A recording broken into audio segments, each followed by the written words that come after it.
যারা বলেছে রমজানের প্রথম 10 দিন ক্ষমা, মধ্যের 10 দিন রহমত, শেষের 10 দিন জাহান্নাম থেকে বাঁচা, এটা ভুল হয়েছে। হাদিস নিতান্ত জয়ীফ, আমলযোগ্য নয়, এটা বলা যাবে না। পুরো রমজান রহমত, পুরো রমজান ক্ষমা, পুরো রমজান জান্নাতের সব দরজা খোলা আছে। যে যা পারেন খালি নেকি লুটে নেন, তাসবিহ পড়ে, কোরআন তেলাওয়াত পড়ে, দান খেরাত করে, কোরআন মাজিদ পড়ে নেকি একবারে ধরার চেষ্টা করেন, কম খেয়ে, কাজ বাদ দিয়ে। রমজান মাসে ক্ষমা নিতেই হবে, ক্ষমা নিতেই হবে। 3 শ্রেণীর মানুষ ক্ষতিগ্রস্ত, ধ্বংস হলো।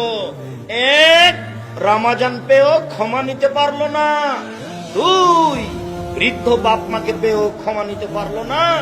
3, আমার নামটা আসলো সাল্লাল্লাহু আলাইহি সাল্লাম বললো না। এরা 3 শ্রেণীর মানুষ, ধ্বংস। 1, রমজান পেয়ে নিজের ক্ষমা নিতে পারলো না, ও ধ্বংস।